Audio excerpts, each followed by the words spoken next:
السلام علیکم ورحمۃ اللہ وبرکاتہ۔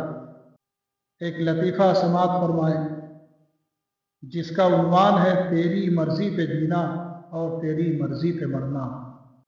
ایک بادشاہ تھا، اس نے ایک دن اپنے وزیر سے کہا بیگن تو بہت اچھی چیز ہے۔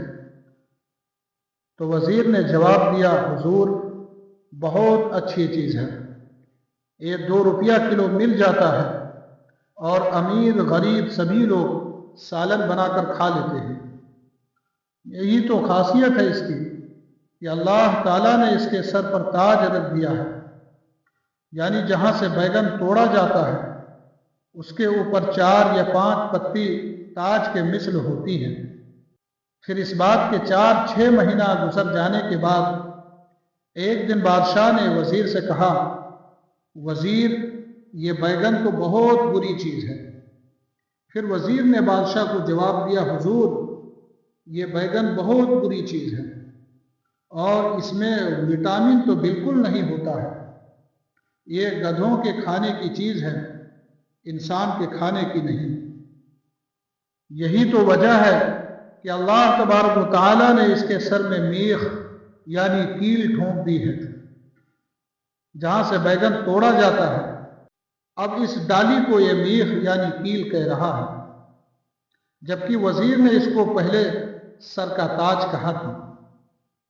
یہ سن کر بادشاہ نے کہا تو عجیب قسم کا آدمی ہے، 4-6 مہینہ پہلے جب میں نے بیگن کی تعریف کی تھی تو نے بھی بیگن کے تعریف کے پل باندھ دیے تھے، اور آج جب میں اس کو برا کہہ رہا ہوں تو بھی اس کو برا کہہ رہا ہے، یہ کون سی تیری شرافت ہے؟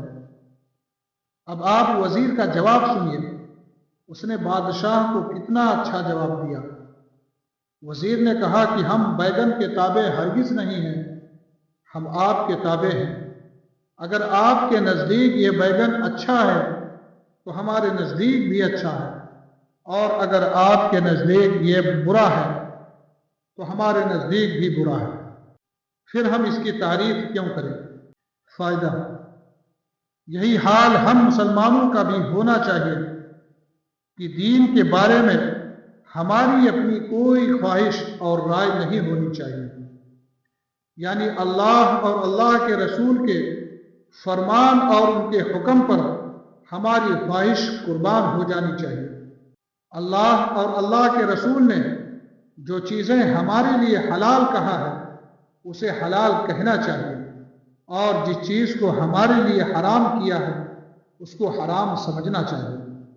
جب ہم نے مسلمان ہونے کا اقرار کر لیا ہے تو اب ہماری کوئی خواہش نہیں ہونی چاہیے، بلکہ اسلام کے معمولی حکم پر اپنی ہزاروں خواہشیں قربان کر دینی چاہیے۔ یہی تو مومن اور سچے مسلمان ہونے کی پہچان ہے۔ اللہ تبارک و تعالی اپنے حکموں پر قربان ہو جانے والا بنے، آمین۔ وما علینا الا البلاغ۔